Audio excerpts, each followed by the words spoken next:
תחת פקודת בית המשפט העליון הוחלט לפרסם את הפרטים על בחינות המיצ"ב, ואז יכולנו לברר אילו בתי ספר מצטיינים ואילו פחות ואילו כושלים, וכמובן כצפוי התברר שבפריפריה המצב הרבה יותר גרוע, באזורים מיוחסים באזור תל אביב, השרון וכדומה, שם נמצאים בתי הספר המצטיינים.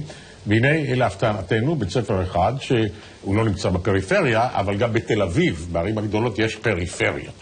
נכון. הפריפריה של תל אביב זה פחות או יותר שכונות הדרום-מזרח. שכונת התקווה, כפר שלם, יד אליהו, ושם נמצא הבית ספר הזה שהיה מצטיין ביותר מכל בתי הספר. ופליאה היא, הכיצד? בית ספר תל חי קודם. אז ביקשנו מהמנהלת בית הספר הזה, עינת ברגר שמה, מנהלת בית הספר תל חי בדרום תל אביב, לבוא ולהסביר, לענות על האשמות. תגידי, איך עשית את זה? למה? איך זה הצליח? כן, זכות גדולה. אני נמצאת באמת כבר שנים בבית ספר תל חי, הוא נמצא בדרום... כמה שנים?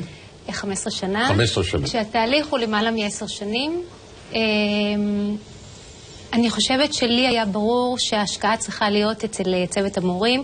ברור לי היום שכשאנחנו המבוגרים עומדים, מחוברים לכוחות שלנו, לעוצמות שלנו, ליופי, זה ממגנט את היופי של הילדים, את העוצמות שיש היום באמת בדור הזה. אני לא מבין את המילים האלה, תסתכלי, אני חושב ממיסטיקה.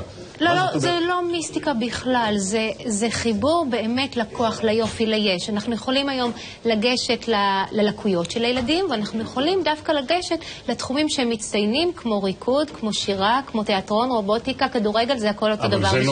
אבל זה לא מקנה ציונים טובים בבחינות המיצ"ב. כנראה שכן, כי מה שקורה שברגע שאנחנו התחלנו והצמנו בעצם את המורים, ונתנו להם הרגשה מאוד מאוד טובה, ועד היום הם חווים סדנאות של העצמה, ובאמת חיבור ליופי שלהם. ברגע שהם מחברים את הילדים ליופי שלהם, יש מקום של הצלחה, של הצטיינות, של שקט, של רוגע, שמאפשר אחר כך את העבודה הנכונה, מאוד מקצועית היום של צוות מורה בית ספר תל חי, במקצועות הליבה שהם באמת באנגלית, מתמטיקה, אוריינות. אתם מתחילים ממה שקראתי, את יום הלימודים במדיטציה. נכון. יש לנו חדרי מדיטציה. לפני למעלה מ10 שנים, אני יחד עם נמרוד שיימן שפיתח שיטה של שפה של הקשבה. והילדים לומדים פעם בשבוע בעצם בחדר. לא משם קורית המהפכה. נמצאת שם המורה איתם, המחנכת, מה שמאפשר גם קצת לעזוב את השליטה. היא איתם על המזרונים, אפשר לעצום את העיניים, אפשר להירגע, הילדים מקבלים כלים באמת למקום הבטוח, למקום שמוריץ את החרדה. זה מסייע לקשב ולריכוז. תראו, היום יש מחקרים כבר, מה שלא היה בתחילת הדרך, כשאני התחלתי, זה היה יותר אינטואיטיבי. אבל היום יש מחקרים שבאמת מוכיחים את הקשר ואת ההשפעה המדיטטיבית על המוח, באמת בהשפעה על הקשב, על ההשפעות החברתיות שזה יוצר, על ויסות הרגשי שיש לילדים, מה שנותן כוח אדיר להתמודדות בחיים. הם באים בבוקר לבית ספר, משתתחים על מזרונים? לא. ביחד עם המורה? לא. זה מתחיל מזה שבית ספר בכלל, המוטו שלו זה בחירה ואחריות. זאת אומרת, הילדים בוחרים כמעט בכל רגע נתון, אם הם לא בוחרים את הסיטואציה, הם בוחרים איך להרגיש באותה סיטואציה, והם צריכים לדעת לקחת את האחריות. זאת אומרת, לאט לאט האחריות... כשאת אומרת בחירה, הכוונה היא, הם יכולים לבחור אם לאחר או לא לאחר. נכון, אבל יש תוצאה לאיחור הזה. לדוגמה, ילד מאחר בבוקר, מתחילים ב10 דקות הראשונות, לא עם מדיטציה, אנחנו עובדים בעיקר עם דמיון מודרך, כלי שמוריד קצת את התדרים, עושה את השקט, ממקד, ילדים יותר קשובים, נפרדים קצת מהתהליכים של הבוקר שהיו יותר טובים. ילדים בני 14, נניח שהם גיל... אנחנו מדברים על 6 על 12. אוקיי. הילדים הגדולים יותר. הם בגיל הזה שפרצי הורמונים הרי משמשים את שיקול דעתם. והם מוכנים לעצום את העיניים, והמורה אומר להם, ועכשיו תחשבו שאתם משוטטים על פני גבעות מוריקות. לא משנה, הכל טוב, הכל נכון. כן, ככה בערך. והם עושים את זה? הם לא עושים? הילדים היום מאוד יודעים מה טוב להם. אין חוכמות. הם יודעים כשאוהבים אותם, הם יודעים כשנותנים להם, הם יודעים שלוקחים, הם יודעים הכל. אין ספק שהתחושה של השקט, של השלווה, של הרוגע, של הכלים שהם מקבלים, עושה להם מאוד טוב. ילדים...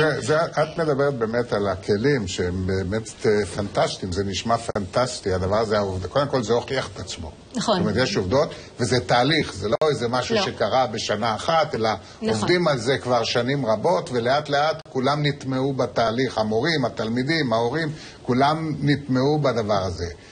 אבל, ויש גם הרבה חוגים, יש פשרות בלימודי הליבה? אני חושבת שמה שיש היום זה איזון מאוד יפה, שהוא כנראה שם המשחק. יש מכיתה א', הילדים האלה מכוונים לאקדמיה.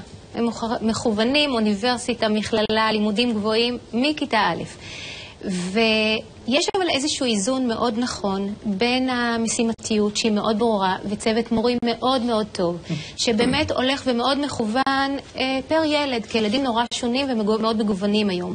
יש ילדים שמגיעים מאוד בשלים, יש ילדים שלא, יש ילדים עם יכולות מאוד גבוהות, יש ילדים שלא, היופי בתל חי שהוא מכיל את כולם.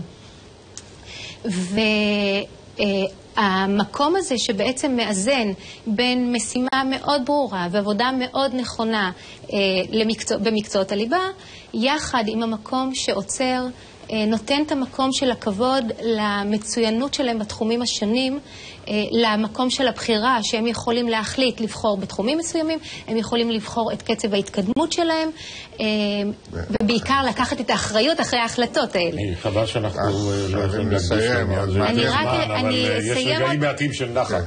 אני יכולה לסיים ולומר שבאמת זה זכות, כי זו קהילה מדהימה שהולכת מאוד בבית ספר, מאוד מעריכה ומאוד מכבדת.